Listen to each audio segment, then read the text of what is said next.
Details చూస్తే ఎన్నికల కోడ్ను ఉల్లంఘించడం వైసీపీకి పరిపాటిగా అయింది. ఏలూరు జిల్లాలోని ప్రముఖ పుణ్యక్షేత్రం ద్వారకా తిరుమల చినవెంకన్న ఆలయంలో ఎన్నికల కోడ్ ఉల్లంఘించిన ఉద్యోగులపై దేవస్థానం అధికారులు చర్యలు చేపట్టారు. ఓ ఉద్యోగిని సస్పెండ్ చేసి సంబంధిత అధికారికి షోకాజ్ నోటీస్ జారీ చేశారు. పలువురు సిబ్బందిని విధుల నుంచి తాత్కాలికంగా తొలగించారు.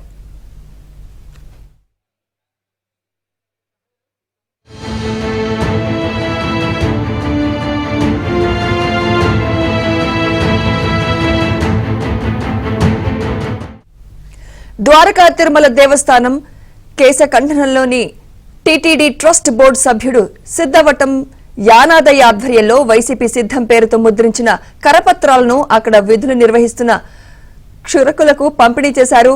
ఆ కరపత్రాలను క్షురకులు చేతితో పట్టుకుని ఫోటోలు దిగి దేవస్థానంలో ప్రచారం చేశారు.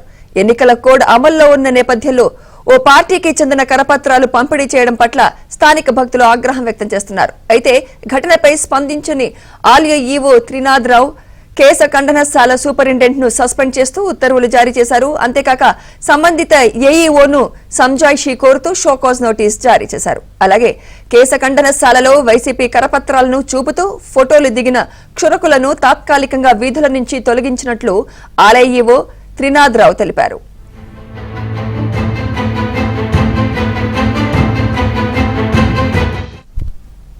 ఇదే అంశంపై మరింత సమాచారం మా ప్రతినిధి రాంబాబు అందిస్తారు. రాంబాబు, సుమిత్ర, మనం చూస్తున్నాము వైసీపీ నాయకులు ఎన్నికల ప్రచారం చేయడానికి ఎన్ని రకాలుగా దాడులు దొరికి అన్ని రకాలుగా ఉపయోగిస్తున్నారు. ప్రధానంగా దేవాలయాలు కూడా వాళ్ళు ఎన్నికల ప్రచారం వదలడం లేదు. ఆ విధంగానే ఈ ద్వారకా తిరుమల దేవస్థానంలోని ఎన్నికల ప్రచారాన్ని నిర్వహించారు కొంతమంది వైసీపీ నాయకులు.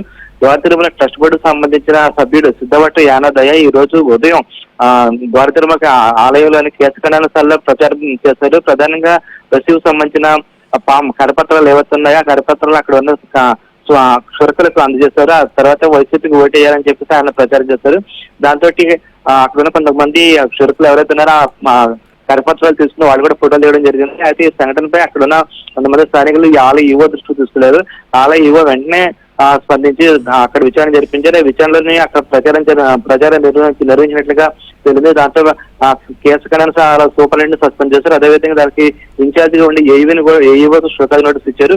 అదేవిధంగా ఎవరైతే కరపత్రాలు పట్టుకున్న ఫోటోలు దిగారో వాళ్ళని కూడా విధుల నుంచి తాత్కాలికంగా తొలగించారు. అవసరంగా చూస్తే అసలు దేవాలయాల్లోని ఏ పార్టీ కూడా ప్రచారం చేయడానికి వీల్లేదు. కానీ ఇక్కడ అందుకు భిన్నంగా వైసీపీ నాయకులు, అదేవిధంగా ఎవరైతే వైసీపీ ద్వారా లబ్ధి పొందారో అటువంటి నాయకులు ఇటువంటి ప్రచారం చేయడం మనం గమనించదగ్గ విషయం. Sumitra, right, thank you Rambabu.